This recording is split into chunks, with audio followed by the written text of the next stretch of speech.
Halo anak-anak, Assalamualaikum warahmatullahi wabarakatuh. How are you today? I hope you are happy and healthy. Alhamdulillah anak-anak, hari ini kita masih diberi kesempatan untuk belajar kembali bersama Ustazah. Sudah siap? Hari ini kita akan belajar tema 2, menyayangi tumbuhan dan hewan. Subtema 3, menyayangi tumbuhan. Pembelajaran 4, pembelajaran 5, dan pembelajaran 6. Mari kita mulai. Menjaga keseimbangan antara hak dan kewajiban adalah pengamalan Pancasila sila kelima yang berbunyi keadilan sosial bagi seluruh rakyat Indonesia. Artinya, setiap manusia selain mendapatkan haknya juga harus wajib menjalankan kewajibannya. Seluruh anggota keluarga selain memiliki kewajiban juga memiliki hak. Contoh, hak seorang ayah, yaitu dihormati anggota keluarga, mengingatkan dan menasihati anak, dan juga disayang anak. Demikian juga dengan hak ibu kita. Hak-hak Siti sebagai seorang anak yaitu disayang orang tua, dicukupi kebutuhannya, dan mendapatkan pendidikan. Nah, bagaimana dengan kewajiban? Kewajiban ayah yaitu mencari nafkah, melindungi keluarga, dan mencintai anaknya. Bagaimana dengan kewajiban ibu? Misalnya, menyiapkan makanan untuk keluarga, mengatur rumah, mencintai anak, merawat keluarga. Dan ada juga ibu yang bekerja untuk membantu ayah mencari nafkah.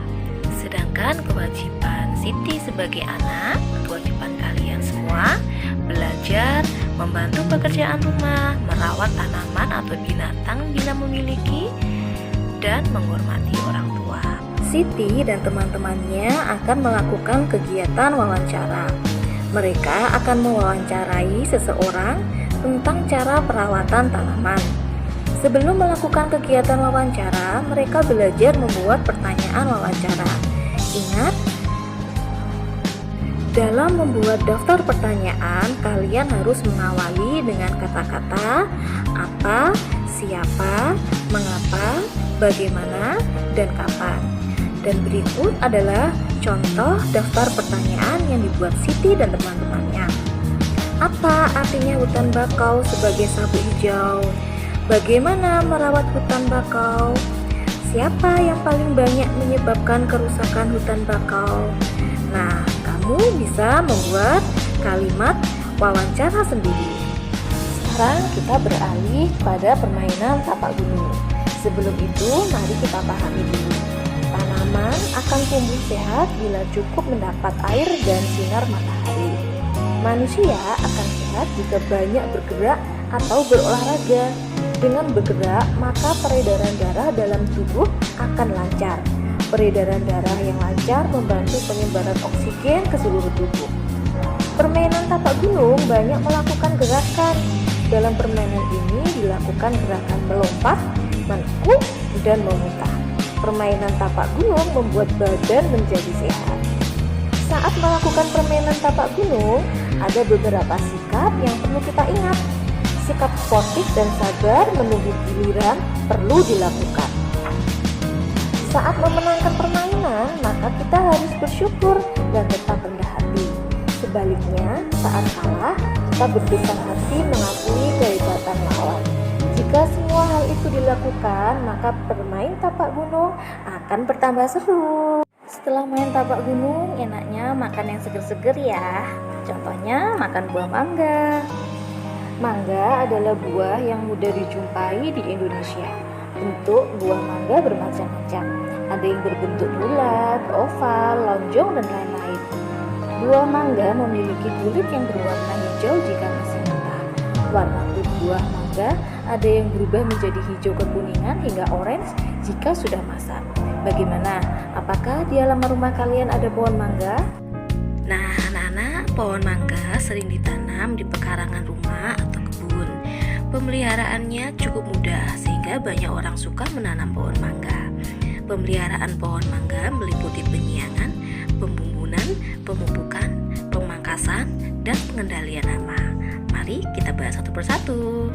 Penyiangan dilakukan dengan cara mencabut rumput atau tumbuhan liar di sekitar pohon mangga.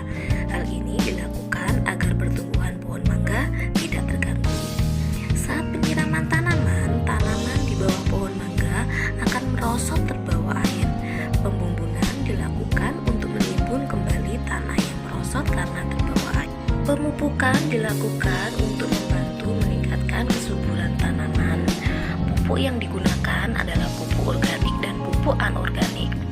Pemangkasan juga perlu dilakukan secara rutin. Hal ini bertujuan agar produksi buah mangga jauh lebih baik. Yang terakhir, pengendalian hama dan penyakit dilakukan dengan menyemprotkan pestisida dan insektisida pada tanaman. Penyemprotan pestisida dan insektisida hanya dilakukan saat hama dan serangga menyerang. Hama yang sering menyerang antara lain kepik buah, lalat buah, codot, dan tungau. Coba kalian cari tahu bagaimana bentuk-bentuk hama yang menyerang tanaman tersebut. Oke anak-anak, demikian tadi pembelajaran kita di tema 2, subtema 3, pembelajaran 4, 5, dan 6. Pahami kembali sebelum kita berlatih. Oke, the last dari Ustazah, don't forget to pray on time, don't forget to obey your parents, don't forget to read Holy Quran, don't forget to study hard, and be careful. Sampai jumpa kembali. Wassalamualaikum warahmatullahi wabarakatuh.